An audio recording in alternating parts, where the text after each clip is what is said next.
Assalamualaikum warahmatullahi wabarakatuh. Waalaikumsalam warahmatullahi wabarakatuh. Waalaikumsalam warahmatullahi wabarakatuh. Mohon maaf Bapak Ibu sudah mengganggu waktunya untuk istirahat ya. Di sini kita akan berdiskusi tentang diseminasi budaya positif. Sebelumnya perkenalkan nama saya Ratna Ugi, saya CGP Angkatan 9 dari Kabupaten Subang. Nah, di dalam diskusi ini merupakan aksi nyata dari modul 1.4 tentang budaya positif, penerapan budaya positif. Nah, di dalam budaya positif ini memiliki 7 konsep. Yang pertama, perubahan paradigma belajar. Kedua, disiplin positif. Ketiga, motivasi perilaku manusia. Keempat, kebutuhan dasar manusia. Kelima, posisi kontrol restitusi. Keenam, keyakinan kelas. Dan terakhir, ketujuh adalah segitiga restitusi. Yang pertama yaitu pembelajaran dengan paradigma baru. Maksudnya di sini adalah pembelajaran yang berorientasi pada penguatan kompetensi dan pengembangan karakter yang sesuai dengan dimensi profil pelajar Pancasila dan praktik pembelajaran yang dilakukan di sekolah. Benar-benar berpusat pada siswa atau student center learning. Jadi meskipun student center learning itu bukan berarti gurunya nyantai ya Bapak Ibu, tetap saja maksudnya di sini adalah siswa itu lebih aktif di dalam pembelajaran. Nah, kemudian yang mana setiap siswa ini dipastikan melakukan kegiatan belajar yang sesuai dengan kebutuhan, yaitu kodrat alam dan zamannya, serta tahap perkembangannya. Mungkin di sini profil pelajar Pancasila sudah sangat familiar dengan Bapak Ibu, seperti beriman bertakwa kepada Tuhan Yang Maha Esa dan berakhlak mulia, kemudian berkebinekaan global, bergotong royong, kreatif, bernalar kritis, dan juga mandiri. Nah, kemudian di sini ada yang kedua, disiplin positif. Yang pertama, dalam budaya kita, makna kata disiplin ini biasanya dimaknai menjadi sesuatu yang dilakukan seseorang pada orang lain untuk mendapatkan kepatuhan. Dan ini cenderung menghubungkan kata disiplin dengan ketidaknyamanan. Nah, kedua, sebagai pendidik, tujuan kita adalah menciptakan anak-anak yang memiliki disiplin diri sehingga mereka bisa berperilaku dengan mengacu pada nilai-nilai kebajikan universal dan memiliki motivasi intrinsik bukan ekstrinsik. Mungkin di sini saya mau tanya kepada Bapak Ibu, maksud dari intrinsik ini seperti apa ya? Ada yang tahukah? Sini lihat di Google. Silahkan Bapak Ibu, ada yang tahu intrinsik itu apa?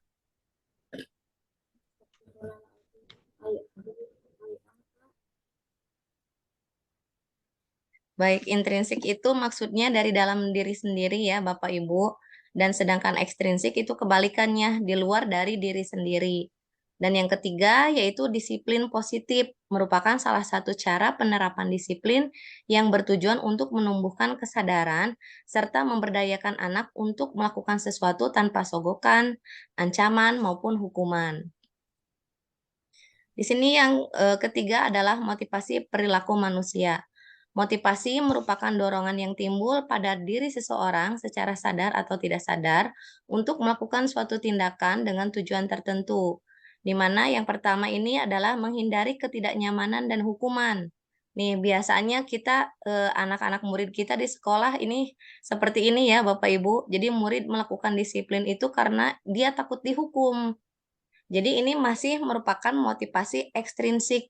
Jadi masih motivasinya itu dari luar dirinya sendiri, seperti itu. Dan kedua, mendapatkan imbalan atau penghargaan dari orang lain. Di sini murid melakukan disiplin diri karena ia ingin mendapatkan imbalan. Ini juga sama, merupakan motivasi ekstrinsik. Jadi ketika gurunya itu tidak memberikan imbalan, mungkin murid itu tidak sungguh-sungguh gitu untuk melakukan disiplinnya. Dan terakhir di sini menghargai nilai-nilai kebajikan sendiri. Murid melakukan disiplin diri karena sadar akan nilai kebajikan dirinya. Dan ini merupakan motivasi intrinsik.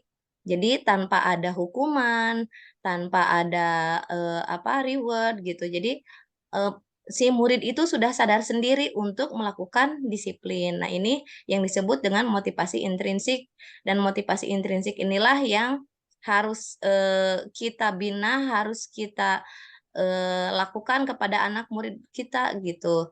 Jadi bagaimana caranya si murid itu memiliki motivasi intrinsiknya sendiri. Kemudian yang keempat yaitu kebutuhan dasar manusia. Nah, yang pertama adalah bertahan hidup. Di sini bertahan hidup itu seperti membutuhkan makan ya. Itu merupakan salah satu dari bertahan hidup. Nah, kemudian bertahan hidup ini contohnya tadi ketika siswa pagi-pagi misalnya tidak sarapan, kemudian siswa itu tidak fokus belajarnya. Nah, di sini mungkin kebutuhan dasar manusianya itu tidak terpenuhi, yang salah satunya adalah bertahan hidup itu. Karena tidak terpenuhi bertahan hidupnya itu, maka efeknya itu adalah pembelajarannya tidak fokus. Kemudian kasih sayang dan rasa diterima. Nah, kasih sayang ini seperti guru kepada murid atau orang tua kepada anaknya. Kemudian penguasaan. Penguasaan ini seperti apa namanya tuh terhadap mata pelajaran tertentu. Misalnya murid itu menguasai pelajaran matematika, tapi dia ada kelemahan di pelajaran olahraga. Nah, itu termasuk juga penguasaan dan itu merupakan kebutuhan dasar manusia. Keempat adalah kebebasan dan lima adalah kesenangan. Jadi di dalam kesenangan ini mungkin Bapak Ibu bisa menerapkan pembelajaran yang menyenangkan bagi murid-muridnya sehingga kebutuhan dasar manusianya ini terpenuhi gitu. Terakhir, yang kelima adalah 5 posisi kontrol, restitusi, yaitu di mana yang pertama ada yang disebut dengan penghukum. Kedua ada pembuat rasa bersalah, ketiga adalah teman, keempat pemantau, dan terakhir adalah manajer. Coba kita perhatikan di sini. Di sini ada contoh kasus siswa tidak memakai atribut lengkap saat upacara bendera.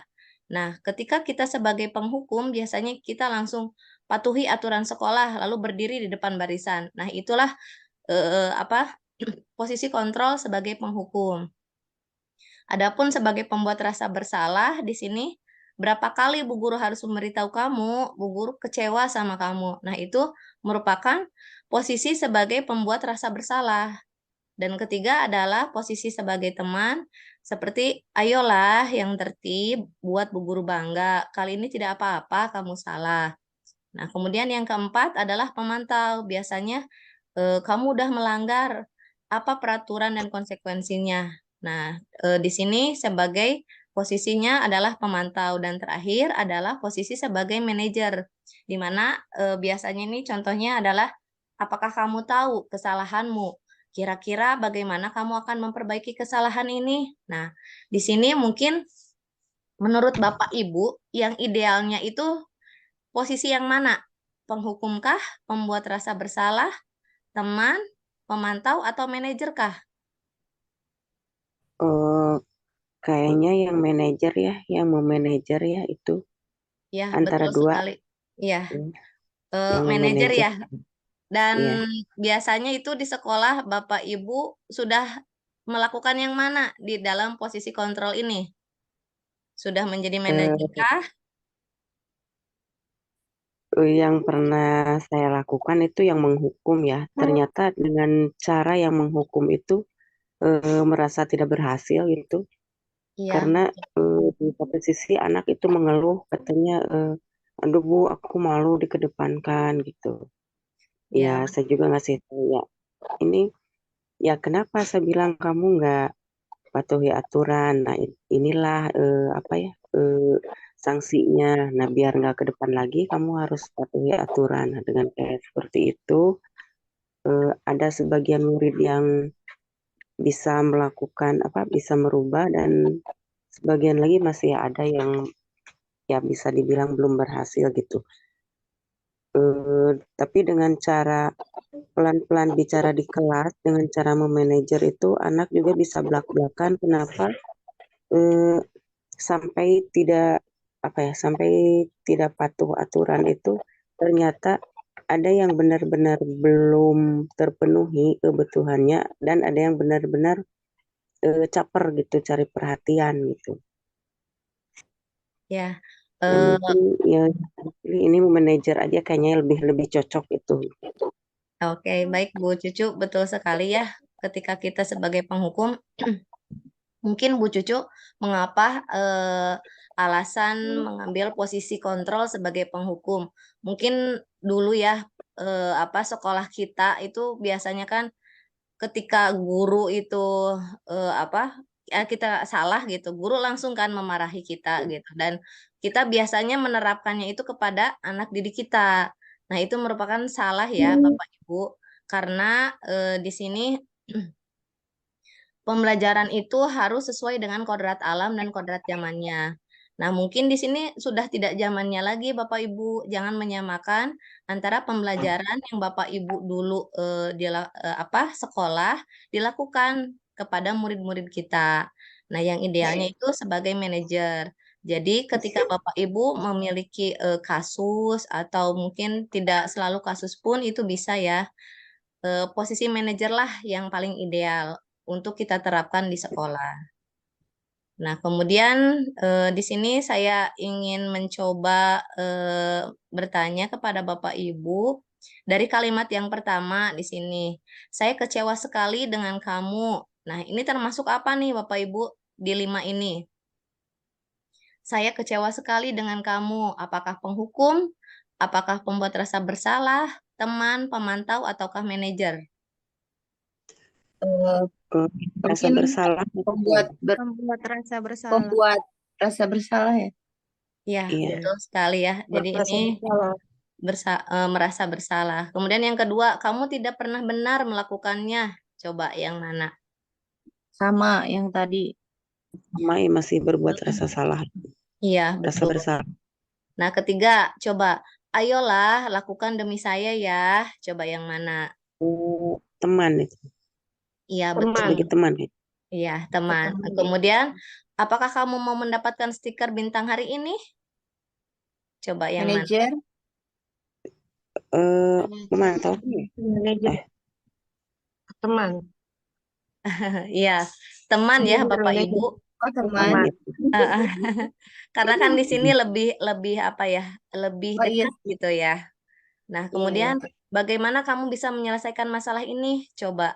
Ini yang mana, Bapak Ibu? Teman coy. Pemantau. Pemantau kali ya? Bagaimana kamu Memantau itu. bisa menyelesaikan masalah ini? Memantau kayaknya ya. Kamu Nah, ini bagaimana kamu bisa menyelesaikan masalah ini? Manajer. Ya, manajer ya, Bapak Ibu di sini. Kemudian kamu selalu yang paling terakhir. Coba yang mana? Eh, Pembuat rasa bersalah mungkin? Ya, Salah ya. betul. Pembuat rasa bersalah. Kemudian kamu tidak akan mendapatkan bintang bila tidak menyelesaikan tugas ini. Coba yang mana? Menghukum. teman. Pemantau. Antara penghukum dan pembuat rasa bersalah. Antara penghukum dan teman ini. Pemantau. Coba lihat. Kamu tidak akan mendapatkan bintang bila tidak menyelesaikan tugas ini ya, gitu. Membuat rasa bersalah. Iya, membuat rasa bersalah ya. Ini masuknya. Kemudian berapa kali sih saya sudah mengatakan kepada kamu? Coba itu yang mana? Menghukum. Rasa bersalah. Iya, penghukum ya. Nah, kemudian ingat bukan apa yang telah saya lakukan untuk kamu. Coba yang mana? Ini nih, ingat bukan apa yang telah saya lakukan untuk kamu. Pemantau. Teman ya, Bapak Pemantau. Ibu. Apa teman? Iya, karena kan ini sudah lakukan sama kamu. Kemudian, kamu tidak akan pernah berhasil dalam kehidupan ini. Coba yang mana? Menghukum itu. Pembuat Berbuat rasa bersalah. Membuat rasa bersalah ya. Iya. Jadi Pembuat rasa seakan-akan bersalah. murid itu sudah, wah saya ini udah dijudge seperti ini gitu. Nah, kemudian apa Jadi rencanamu leader, untuk menyelesaikan ini? Coba yang mana? pemantau, Ini pemantau, Memantau. Coba apa Manajer. rencanamu untuk menyelesaikan? Oh, memanage, manajer, Manajer. manajer, memanage. Iya, betul ya Bapak Ibu, manajer gitu.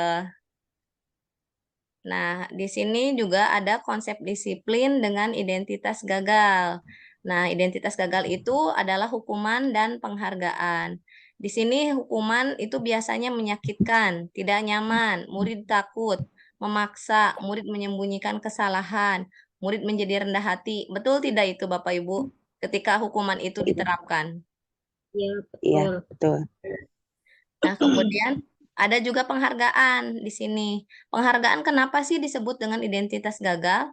Karena pertama, tidak efektif. Kedua, merusak hubungan atau sifat iri. Ketiga, mematikan.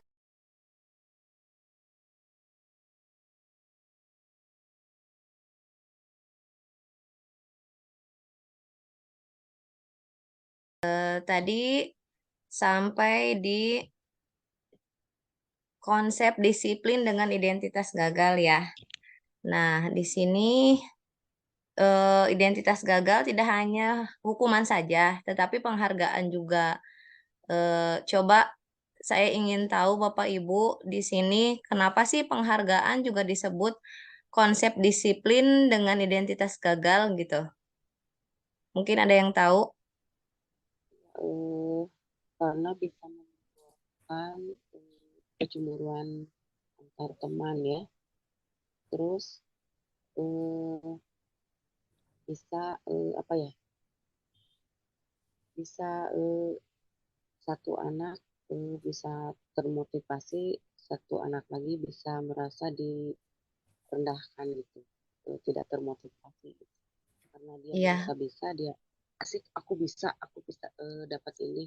Sedangkan yang tidak bisa, aku mah nggak bisa, dah udah biarin lah nggak dapat apa-apa juga. Nah mungkin ada anak seperti itu gitu. ya baik Bu Cucu betul ya. Jadi tidak semerta-merta penghargaan itu bisa apa ya? Bisa menimbulkan positif, tapi juga sisi lain bisa menimbulkan negatif juga ya. Ketika kita misalnya meranking anak. Nah, kenapa di sini sistem ranking itu tidak boleh? Nah, inilah Bapak Ibu alasannya ya. Mengapa ranking itu tidak boleh? Karena di sisi lain ada anak atau siswa yang merasa yaitu merasa bersalah tadi itu. Jadi wah saya ini sudah gagal gitu ketika tidak mendapatkan ranking misalnya 10 besar. Seperti itu Bapak Ibu ya. Nah, kemudian kita lanjut. Nah, konsep disiplin dengan identitas sukses. Tadi kan ada yang gagal ya. Nah, di sini ada sukses. Ya. Di sini ada konsekuensi dan restitusi. Di mana konsekuensi ini sebelum saya lanjut nih, konsekuensi itu merupakan paksaan atau bukan ya Bapak Ibu?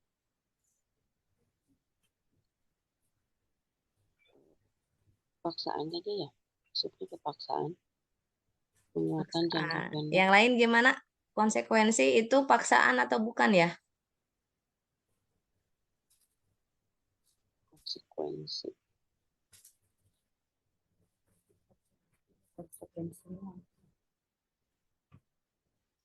Iya, jadi gini ya Bapak Ibu, konsekuensi ini merupakan kan bukan hanya sekedar paksaan saja, tetapi juga konsekuensi ini merupakan salah satu bentuk apa ya? Kita sepakat dengan murid gitu. Jadi sebelum misalnya karena datang terlambat, konsekuensinya seperti ini. Jadi anak ketika ketika apa ya melakukan kesalahan, dia sudah tahu apa yang akan dia terima dan itu sebelumnya sudah di apa namanya sudah dirundingkan terlebih dahulu gitu. Jadi konsekuensi ini penguatannya hanya jangka pendek, kemudian perlu monitoring berkelanjutan. Adanya stimulus respon, murid menghormati peraturan, kemudian kehilangan waktu untuk merenungi kesalahan. Nah, keempat di sini restitusi, di mana restitusi ini jadi murid bertanggung jawab untuk perilakunya, fokus pada pemecahan masalah jangka panjang. Murid menghormati dirinya dan orang lain, kemudian teori kontrol, dirinya memegang kontrol. Dan terakhir, murid bersemangat memperbaiki kesalahan. Nah, di sini yang dominan itu berarti motivasi intrinsik ya, Bapak Ibu. Jadi ketika anak sudah mengetahui apa yang menjadi tanggung jawabnya, kemudian apa yang tidak boleh dia lakukan, tanpa harus ada paksaan, tanpa harus ada hukuman ataupun penghargaan, anak sudah tahu sendiri apa yang harus dia lakukan gitu. Nah, inilah yang disebut dengan restitusi, Bapak Ibu. Lanjut ya. Coba, nah di sini ada beberapa tindakan guru nih. Yang pertama, mencatat 100 kali di dalam buku kalimat. Saya tidak akan terlambat lagi karena terlambat ke sekolah. Itu merupakan hukuman atau konsekuensi, Bapak Ibu? Hukuman. Hukuman ya, betul. Kemudian, kedua, lari mengelilingi lapangan basket 2 kali karena terlambat hadir di sekolah. Itu hukuman atau konsekuensi, Hukuman. Bapak Ibu? Namanya hukuman. Ya, betul ya, hukuman karena tidak ada kaitannya ya antara terlambat hadir dengan mengelilingi lapangan basket gitu. Ketiga, membersihkan coretan yang dibuatnya di meja tulis. Itu hukuman atau Hukuman. konsekuensi? Konsekuensi. Konsekuensi. Betul, itu adalah konsekuensi ya. Ketika anak melakukan sebuah kesalahan, anak pun harus bisa mempertanggungjawabkannya gitu. Dan itu berkaitan ya Bapak Ibu. Karena mungkin yang dicoretnya itu di meja, jadi mejanya yang harus dibersihkan. Kemudian selanjutnya murid diminta untuk push up 15 kali karena tidak menggunakan masker ke sekolah. Itu hukuman atau konsekuensi? Hukuman. Betul, hukuman ya, nggak ada hubungannya sama sekali antara menggunakan masker dengan push up gitu. Kemudian menggantikan kertas tugas teman yang telah dicoret-coret, itu hukuman atau konsekuensi? Konsekuensi. Konsekuensi. Ya, betul ya Bapak Ibu, itu adalah konsekuensi karena dia sudah melakukan kesalahan, sehingga dia harus mempertanggungjawabkannya. Kemudian berjemur di lapangan basket pukul 12 siang karena mengobrol dengan teman. Itu apa Bapak Ibu? Hukuman. Betul. Kemudian, murid diminta bertelanjang kaki sepanjang hari karena tidak menggunakan sepatu warna hitam sesuai peraturan sekolah. Hukuman. Konsekuensi. Konsekuensi. Iya. Hukuman. Coba. Konsekuensi. Kan tidak memakai sepatu berwarna hitam. Ya, kemudian Bertelanjang kaki. Makanya karena tidak memakai sepatu berwarna hitam, konsekuensinya harus bertelanjang kaki. Hukuman lah. Tapi tapi bukan sepanjang hari. coba Bu Rina tadi hukuman. Apa alasannya Bu Rina? Karena ngaruh ke fisik juga. Iya, itu. Ya, Nanti membuat anak minder gitu. betul ya. Bapak Ibu perlu digarisbawahi juga. Jadi bukan hanya ada keterkaitan satu sama lain, tetapi juga di sini coba deh, kalau misalnya kita identifikasi ketika murid ini harus bertelanjang kaki, bagaimana dia perasaannya gitu. Kayak apa ya? Kayak menjatuhkan gitu mental anak gitu. Kalau seperti ini gitu. Jadi ini masuknya adalah hukuman. Meskipun itu ada kaitannya ya karena sepatu dengan telanjang kaki memang itu ada kaitannya. Namun kita lihat lagi sisi yang lainnya gitu. Ketika kita melakukan itu apakah mental anak itu baik-baik saja atau tidak gitu ya. Perlu diperhatikan juga ya Bapak Ibu. Kemudian berdiri di depan kelas sambil mengangkat kaki satu karena tidak bisa menjawab pertanyaan. Itu Hukuman. apa? Hukuman. Hukuman, betul ya Bapak Ibu, tidak ada kaitannya antara mengangkat kaki dengan tidak bisa menjawab pertanyaan. Nah, di sini Bapak Ibu, apa sih yang harus dilakukan Bapak Ibu? Hukumankah atau konsekuensikah? Konsekuensi. Konsekuensi lebih tepatnya. Konsekuensi ya Bapak Ibu, jadi bukan hukuman, tetapi konsekuensi. Baik, sudah mengerti ya Bapak Ibu. Selanjutnya adalah pendekatan restitusi, yaitu sebuah cara menanamkan disiplin positif pada murid. Nah, di sini pengertian restitusi ini adalah proses menciptakan kondisi bagi murid untuk memperbaiki kesalahan mereka, sehingga mereka bisa kembali pada kelompok mereka dengan karakter yang lebih kuat. Ini menurut siapa? Ini menurut Gosen pada tahun 2004. Nah, adapun ciri-ciri restitusi, yang pertama, bukan menebus kesalahan, namun belajar dari kesalahan. Kedua, memperbaiki hubungan. Ketiga, tawaran, bukan paksaan. Keempat, menuntun untuk melihat ke dalam diri. Kelima, mencari kebutuhan dasar yang mendasari tindakan. Selanjutnya, fokus pada karakter bukan tindakan. Yang tadi itu ya, Bapak Ibu. Kemudian menguatkan dan fokus pada solusi. Nah, misalnya contohnya gini, ada anak yang terlambat datang sekolah. Nah, tidak langsung Bapak Ibu langsung langsung memarahinya. Tapi coba tanyakan dulu kepada anak, alasannya apa. Kemudian kasih penguatan juga bahwa dia itu sudah melakukan kesalahan, tetapi dengan batas tidak menjatuhkan mental anak juga. Kemudian langkah selanjutnya adalah memberikan penguatan tentang keyakinan sekolah atau keyakinan kelas, apa sih yang harus dilakukan dan apa yang tidak boleh dilakukan. Seperti itu. Dan terakhir itu menguatkan dan fokus pada solusi ketika anak itu terlambat masuk sekolah. Coba Bapak Ibu tanyakan solusi apa yang bisa anak lakukan agar tidak terlambat lagi gitu. Apa yang akan dia lakukan? Bukan kita yang harus memberi saran atau gimana. Kita tanyakan dulu solusinya kepada anak tersebut seperti apa. Seperti itu ya Bapak Ibu. Jadi anak selain dia mengerti tanggung jawab, mengerti akan kesalahannya, juga anak bisa mencarikan solusinya sendiri. Ketika anak sudah mencari solusinya sendiri, itu anak akan lebih lebih menerima gitu, menerima apa yang sudah dia lakukan dan belajar dari kesalahannya gitu. Kemudian di sini adanya perbedaan ya antara hukuman, konsekuensi, dan restitusi. Contoh, siswa sering tidak mengerjakan PR. Nah, kalau hukuman di sini, guru menghukum siswa tersebut hormat bendera selama 10 menit. Guru marah dan murid menjadi takut. Nah, ini hukuman ya Bapak Ibu, dan ini yang harus kita hindari. Kemudian adanya konsekuensi. Di sini konsekuensi ini guru memberikan konsekuensi untuk mengerjakan PR-nya saat istirahat atau dikerjakan sebanyak 3 kali lipat. Guru tegas dan siswa menghormati peraturan. Terakhir, restitusi. Guru menanyakan keyakinan kelas atau dirinya dan membantu siswa menyelesaikan masalahnya. Guru terbuka dan siswa menghormati dirinya dan orang lain.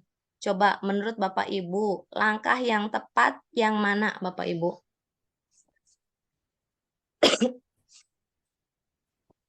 Langkah yang tepat yang mana? Yang Restitusi. restitusi. Betul ya Bapak Ibu, restitusi yang paling tepat untuk kita lakukan di sekolah. Kenapa sih tidak konsekuensi? Memang konsekuensi juga bagus. Tetapi ketika melihat latar belakangnya juga ketika kita harus konsekuensi, ada mungkin setidaknya seperti perilaku atau tanggung jawab yang harus dikerjakan gitu ya Bapak Ibu. Nah, kalau untuk restitusi memang ada, hanya saja itu berasal dari diri siswa sendiri gitu. Bagaimana siswa bisa memecahkan masalahnya sendiri. Sehingga kalau anak sudah bisa memecahkan masalahnya sendiri di kemudian hari anak tidak akan kesusahan ketika menghadapi permasalahan baik itu dengan permasalahan yang sama ataupun yang berbeda. Nah, kemudian di sini keyakinan kelas. Coba Bapak Ibu siapa saja yang sudah menerapkan atau melakukan keyakinan kelas di kelasnya masing-masing.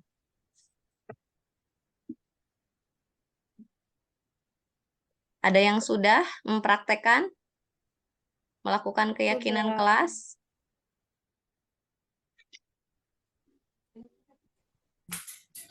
Nah, biasanya kalau yang sudah saya lihat itu bukan keyakinan kelas ya, tapi kesepakatan. Nah, di sini perlu digarisbawahi ya Bapak Ibu, kesepakatan dan keyakinan kelas itu memang sama-sama baik. Hanya saja di sini mengapa keyakinan kelas, mengapa tidak peraturan kelas saja? Mengapa kita memiliki peraturan tentang penggunaan helm pada saat mengendarai kendaraan roda 2 atau motor? Mengapa kita memiliki peraturan tentang penggunaan masker dan mencuci tangan setiap saat? Jadi seperti ini. Kalau kesepakatan dan peraturan itu biasanya lebih apa ya? Lebih mengikat gitu. Dan biasanya peraturan itu lebih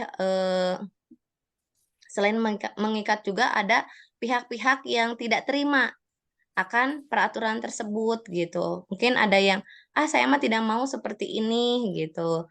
Nah, kalau misalnya keyakinan kelas ini adalah apa yang siswa sudah yakini bahwa hal itu tuh benar gitu. Misalnya disiplin waktu. Anak itu ketika kita memberikan keyakinan kelas disiplin waktu, kita tanyakan kepada mereka, apakah dengan disiplin kalian bisa maju, ataukah apakah dengan disiplin kalian bisa lebih bertanggung jawab. Nah, disinilah perbedaan keyakinan dengan peraturan atau kesepakatan kelas. Jadi anak lebih menerima, lebih terbuka dengan apa yang akan mereka yakini bahwa hal itu adalah benar gitu.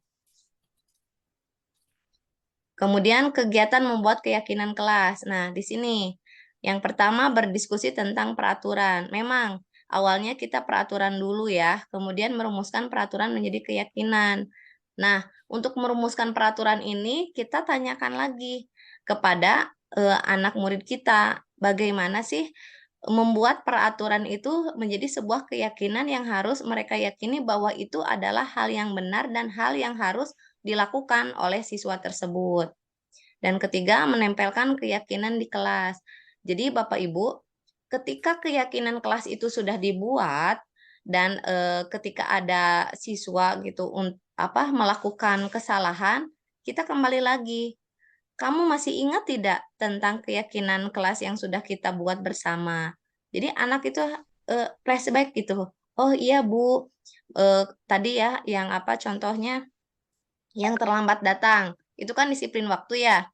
Mungkin nanti kita tanyakan, kamu masih ingat nggak dengan disiplin waktu? Iya Bu, berarti ketika anak sudah mengetahui dia melanggar keyakinan kelas, berarti dia sudah tahu hal itu adalah salah dan harus diperbaiki. Seperti itu. Kemudian di sini keyakinan kelas itu bisa ada beberapa unsur. Di sini ada disiplin waktu, ada belajar dengan antusias, semangat, dan percaya diri. Yang ketiga, saling menjaga kebersihan dan keindahan. Keempat, saling mencermati bersama. Kelima, saling membantu dan bekerja sama. Keenam, menghargai guru atau teman yang sedang berbicara. Ketujuh, selalu menerapkan 5S, senyum, sapa, salam, sopan, santun.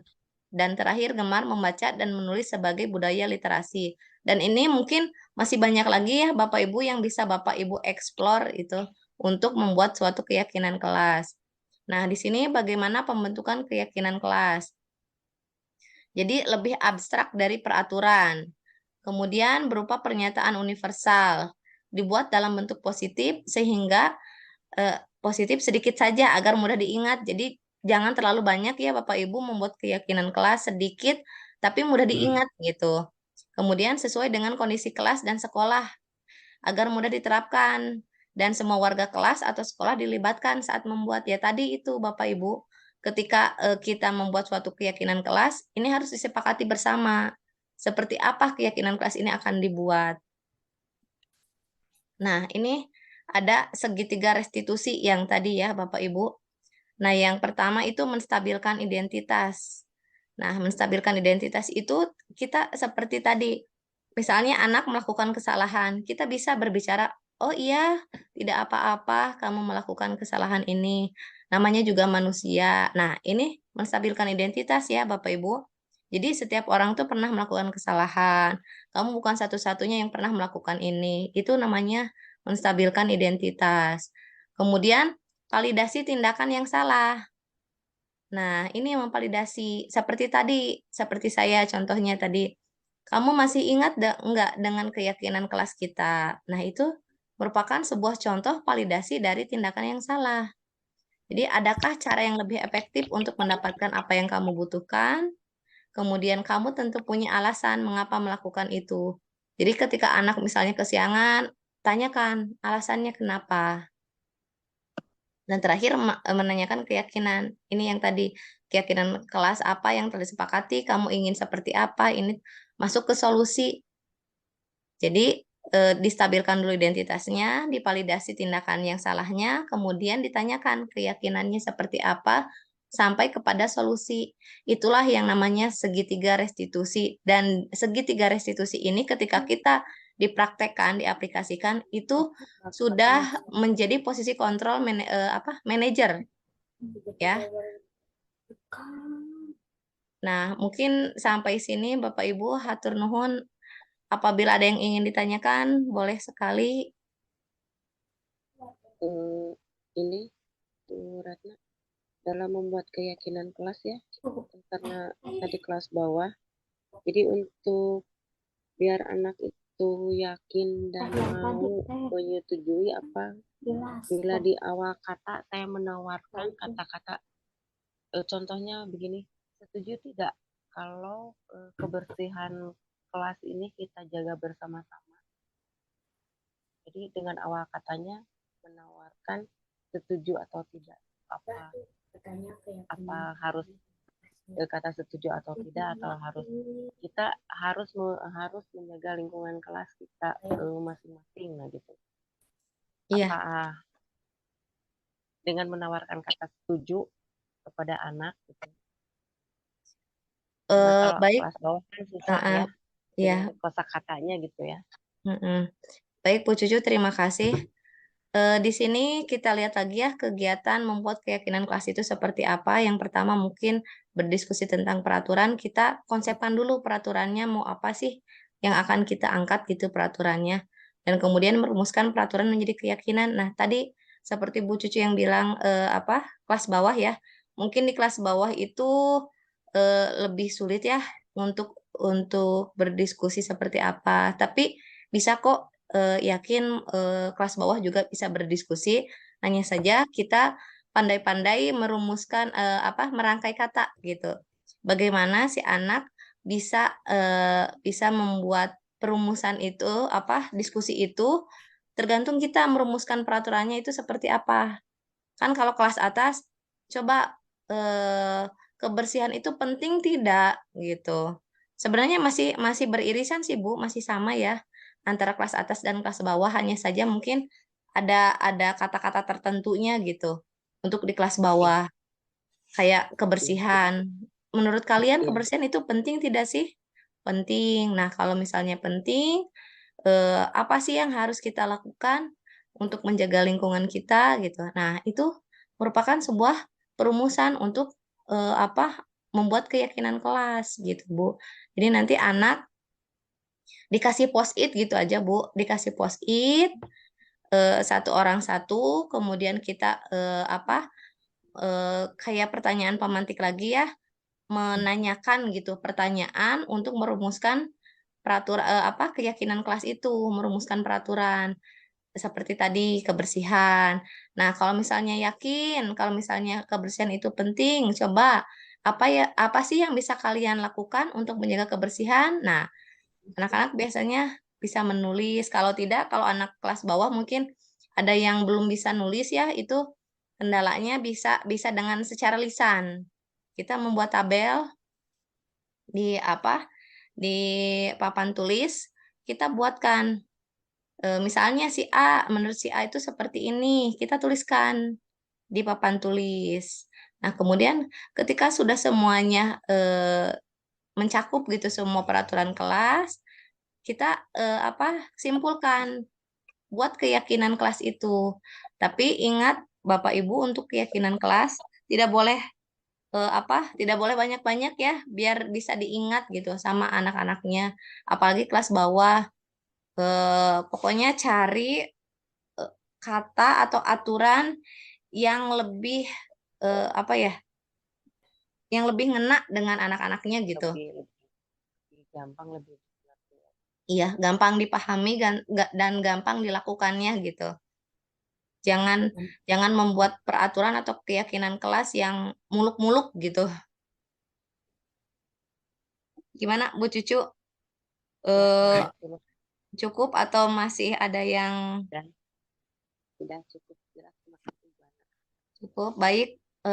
Mungkin dari Bapak dan Ibu yang lainnya boleh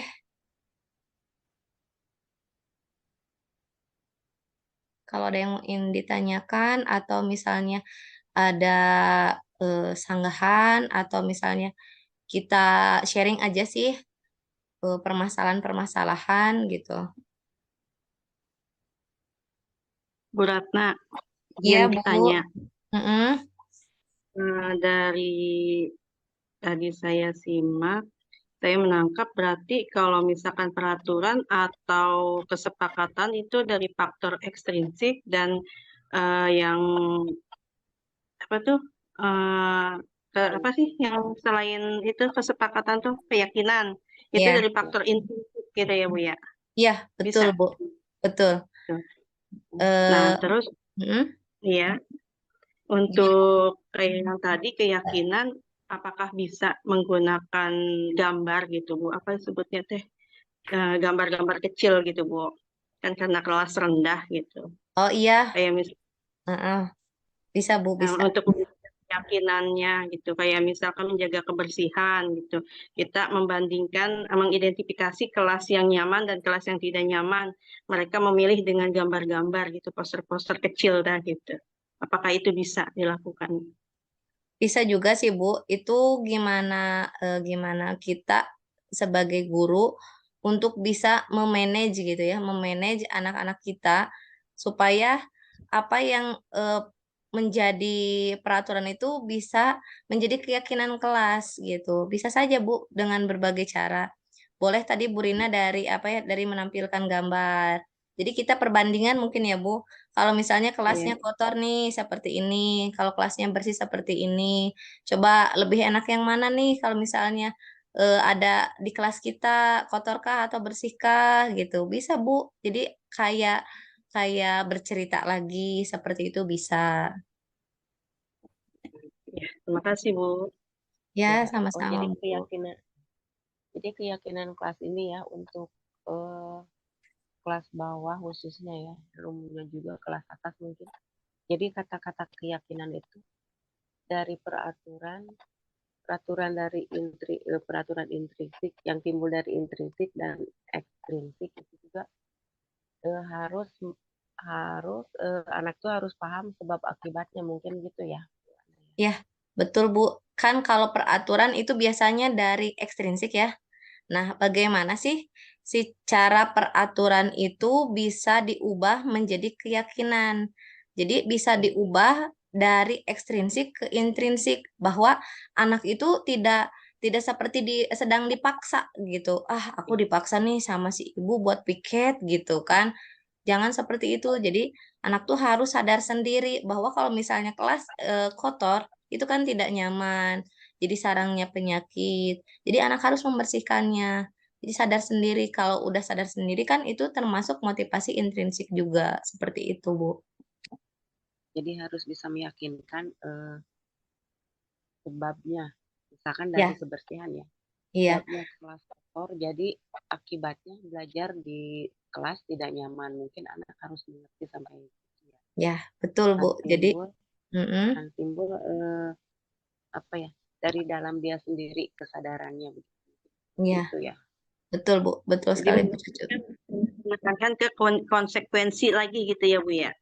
Ya, nah, tapi konsekuensinya di sini Bu Rina tidak apa ya? Tidak terlalu mengekang gitu ya, tidak terlalu ketat lah gitu untuk anak gitu. Konsekuensi boleh, hanya saja kita masih di dalam batas batas normal aja gitu, Bu. Iya. Nah, mungkin ini juga kalau misalnya anak yang bermasalah itu sebelum kita menjudge anak salah itu coba deh Bu, Bapak lihat dulu nih kebutuhan dasarnya apa yang belum terpenuhi sama anak. Misalnya kasih sayang. Ketika anak misalnya ada yang caper nih di kelas, kita lihat Bapak Ibu, bagaimana sih anak ini, profil anak ini itu seperti apa. Itulah apa manfaat dari kita menganalisis ya biodata anak itu seperti apa gitu. Oh, karena anak ini ibu bapaknya kerja, jadi anak kurang diperhatikan. Jadi anak terlalu caper gitu atau bisa jahil gitu ya ke temennya gitu. Karena dia kurang kasih sayang dari orang tuanya dan kita harus bisa memahami itu. Dan ketika kita sudah mengetahui kebutuhan dasar yang mana yang belum terpenuhi, kita harus bisa mengambil langkah selanjutnya apa yang harus kita lakukan gitu.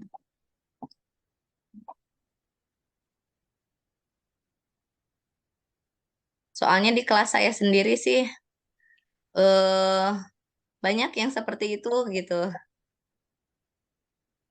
Apalagi kelas 2 itu banyak Mau tanya nih, banyak Iya, boleh. masalahnya. kapan baiknya kita melakukan keyakinan kelas? Apakah saat sebelum pembelajaran dimulai ataukah di tengah-tengah pembelajaran? Bagaimana? Kalau menurut saya idealnya itu sebelum ya Bu, sebelum awal pembelajaran gitu ya, maksudnya pas awal masuk gitu semesteran atau awal tahun gitu kalau bisa. Iya, Tapi iya. kalau misalnya seandainya karena kita baru mengetahui ya seperti ini Ya, gitu, iya. nggak apa-apa sih di tengah juga gitu, nggak ada salahnya. Soalnya saya juga baru baru apa ya, baru mengetahui setelah saya mempelajari modul 1.4 ini karena saya pun di situ sama bukan keyakinan kelas tapi kesepakatan kelas gitu. Iya, terima kasih. Ya, mangga. Kalau Mungkin ada yang lainnya kalau juga, begitu boleh? ya, kalau begitu bisa ya mulai dari besok ya, kebetulan P5 besok Sabtu, jadi bisa diterapkan ini Iya, bisa Bu. untuk merumuskan keyakinan kelas sebelum terlanjur jauh. Nah, Atau bisa betul. didiskusikan Mumpung dengan ya. guru yang lain. Boleh. Tapi itu juga sesuai dengan kebutuhan muridnya masing-masing ya, Bapak Ibu. Lihat Berarti lagi. harus melibatkan anak juga ya. Iya, wajib itu. Karena kan yang akan melaksanakannya juga anak kan. Iya. Belajar coba itu karena yang ada di kelas yang sudah ada jadi dirubah kelas. Iya. Seperti itu Bu Cucu, betul ya. Daripada tidak melakukan sama sekali, tidak ada kata terlambat sih sebenarnya gitu. Daripada tidak melakukan. Walaupun baru mau Bagus Bu.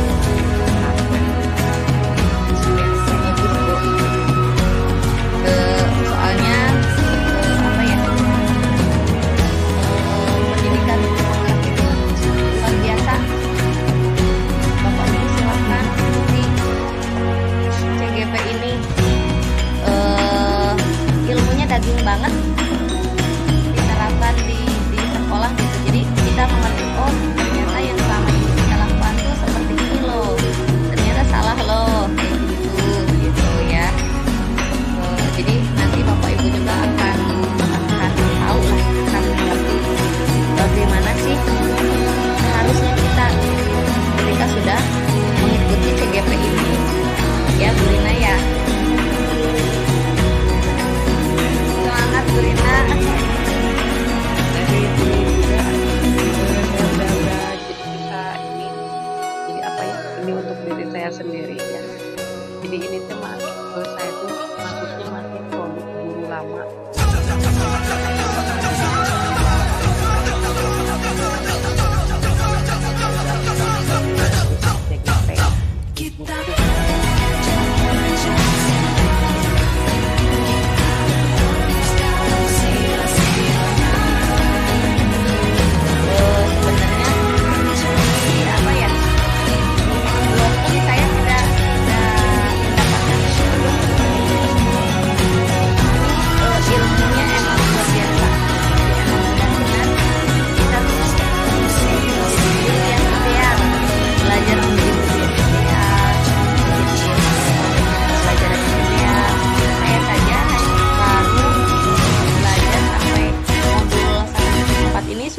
biasa gitu.